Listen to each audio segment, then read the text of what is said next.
As AI agents become more powerful, the internet has started circulating a pretty unsettling idea. It sounds like something straight out of Black Mirror. Someone put a program on GitHub called colleague.skill.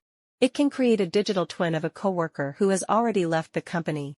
You upload that person's facial messages, DingTalk documents, WeChat chats, emails, screenshots, and anything else that carries their traces, plus your description of them.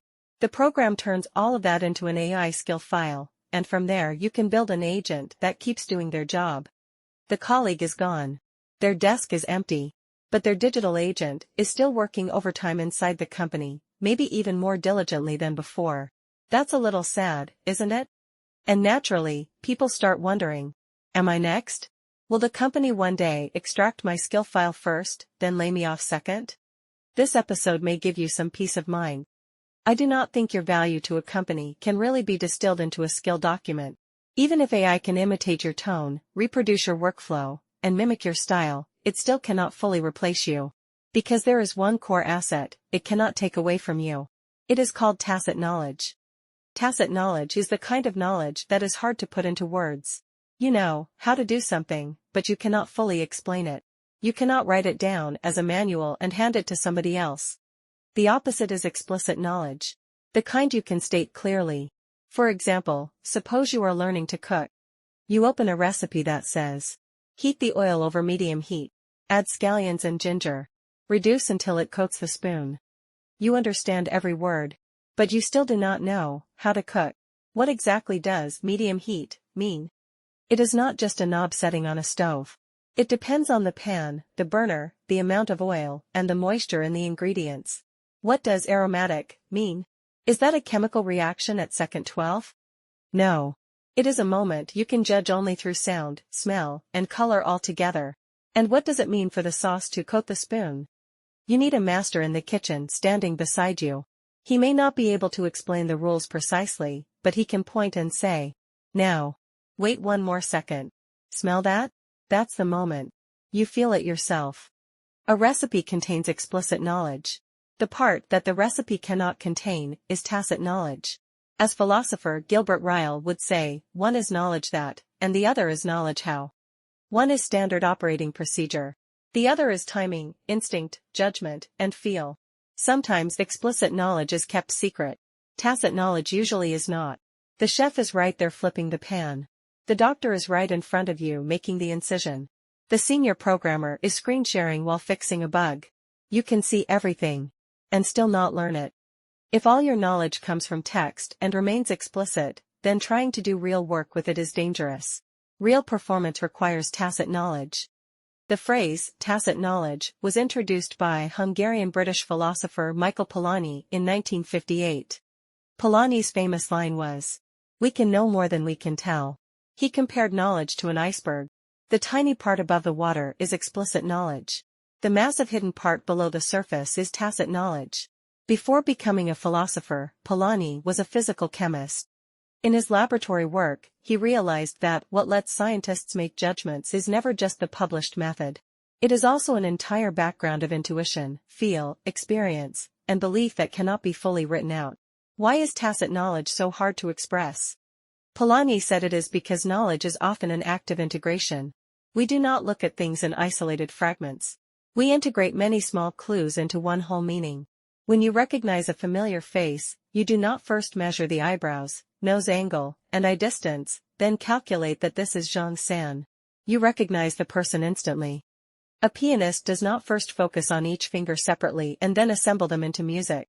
In fact, to make music, the pianist has to almost forget the fingers. Think about hammering a nail. Your attention is on the nail head. But your hand muscles, grip strength, arm angle, and timing are all making tiny real-time corrections. Those micro-adjustments are not only hard to verbalize. They should not be verbalized too much. If you try to describe every movement in language, you may actually lose the ability to hammer. The hidden details in the background. Those are tacit knowledge. And those details are the foundation of understanding and performance. To acquire tacit knowledge, you have to internalize it. Polanyi called this indwelling. You first live inside the tool, the skill, and the details. Then they grow into you. Like a blind person's cane, which stops being just a stick and becomes part of the body. You do not learn to ride a bike by memorizing the steps. The bicycle itself gradually becomes part of your body schema. In modern language, tacit knowledge means your neural network is being fine-tuned. You cannot explain exactly which parameters changed, but they changed. Tacit knowledge differs from explicit knowledge in 4 major ways, and this is why it is so hard to package into a skill document. First, tacit knowledge is complex pattern recognition. An experienced doctor can glance at a patient and immediately sense that something rare is wrong. How did they know? Which pixel told them? It is hard to say. That intuition is the internalization of long practice. A high-dimensional compression of thousands of failed attempts and corrections. Second, tacit knowledge is highly context-dependent. You can write a long list of rules about what to do in one situation and what to do in another, but reality always has exceptions. A top salesperson uses different strategies depending on culture, mood, and even the weather. That kind of situational judgment cannot be fully written out. A junior doctor reads guidelines. A senior doctor asks, is this patient actually the kind who should follow the guideline? A manager on call does not just look at a flowchart. They ask whether the anomaly is truly an anomaly. Third, tacit knowledge is often a collective property. It lives between people.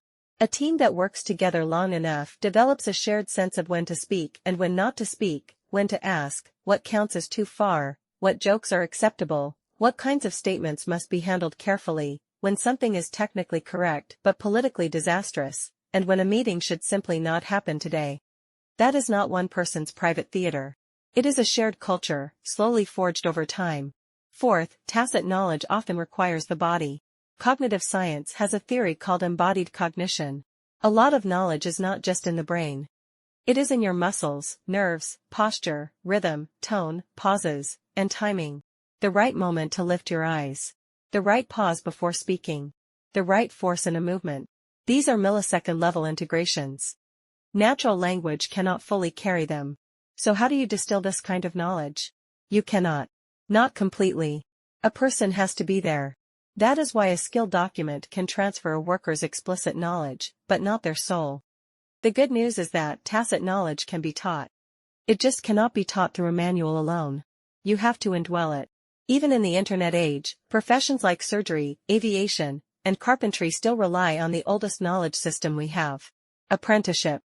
First, you watch in person. You cannot learn surgery by watching a video and hoping for the best. You need to stand beside the surgeon, watch how the instrument is held, feel the atmosphere when unexpected bleeding occurs, and see how the team coordinates under pressure. Then you do it with them. The mentor demonstrates. You imitate. They correct you immediately. If you miss a detail once, they bring the hidden part of the process into the foreground and show it again. Little by little, through deliberate practice, those details get written into your body. If you do not have a formal mentor, observe people around you who handle complicated people, complicated crises, and complicated judgment calls. Watch how they speak outside formal meetings. Watch their micro-expressions. Watch their timing. Then test yourself in practice. Now we come to the big question. Can AI eventually eat away at tacit knowledge too? Polanyi died in 1976, long before today's AI systems existed. One of his favorite examples was face recognition. That problem has now been conquered by AI. Robots can learn to ride bikes. Even bicycles can now balance themselves.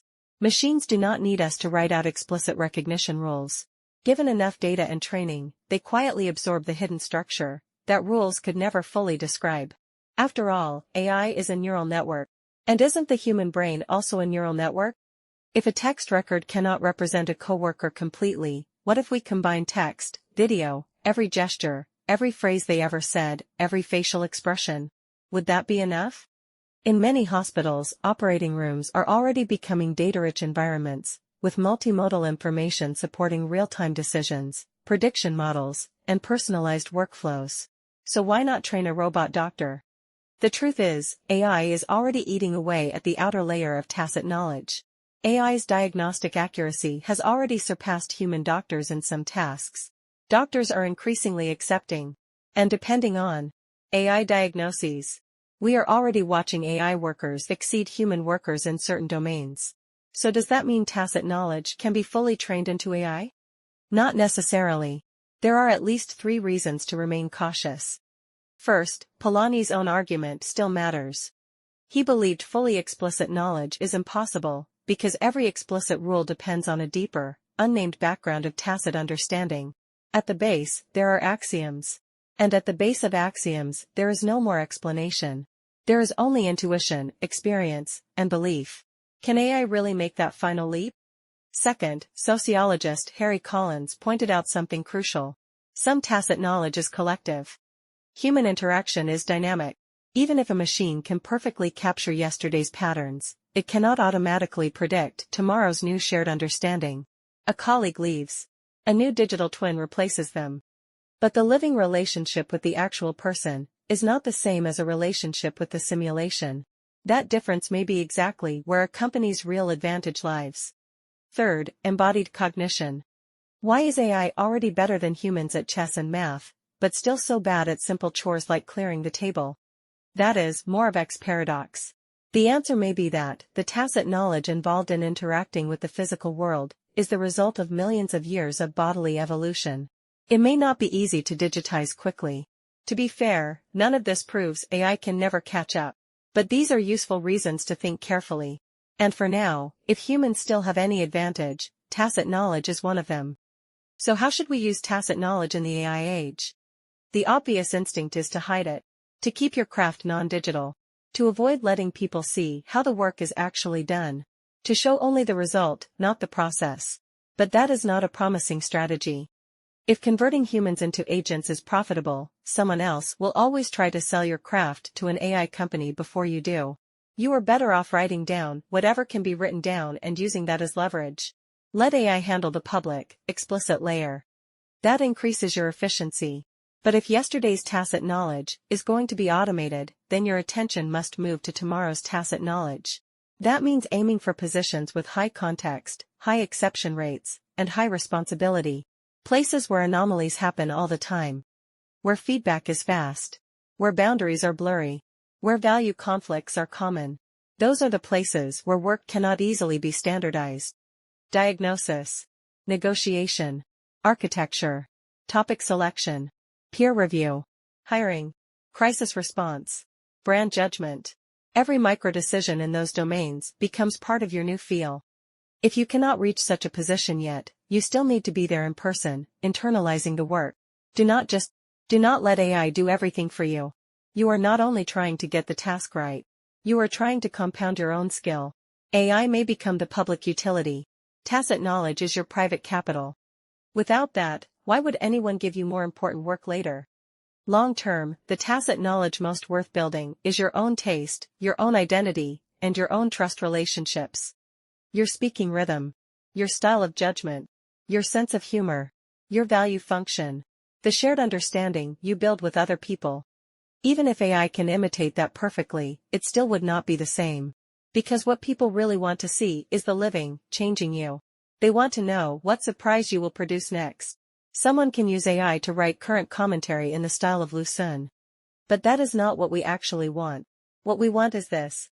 If Lu Xun were alive today, with real experience and a long view of the new history that has unfolded since then, what would he say now? We want the real Lu Xun, not a digital replica. At the end of the day, when material life becomes abundant enough, what people care about is not the other person's skill package. It is the person themselves. There is a famous little story in Zhuangzi called Wheelwright Bian Cutting a Wheel. King Huan of Qi was reading in the hall, while a wheelwright named Bian was downstairs making a wheel. Bian asked, "What are you reading?" The king said, "The words of the sages." Bian laughed and said, "Those are the dregs of the ancients."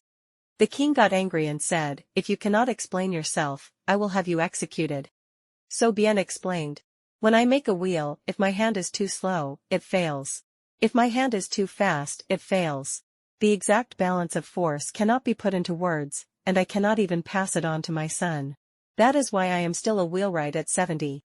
So how could all the skills of the ancients possibly be written into books? The explicit knowledge you are reading is only the residue. If someday your former company says they have distilled you into a skill file, you can tell them. What you distilled was only my residue. That's it for today's content. Thank you for watching, and I'll see you in the next video.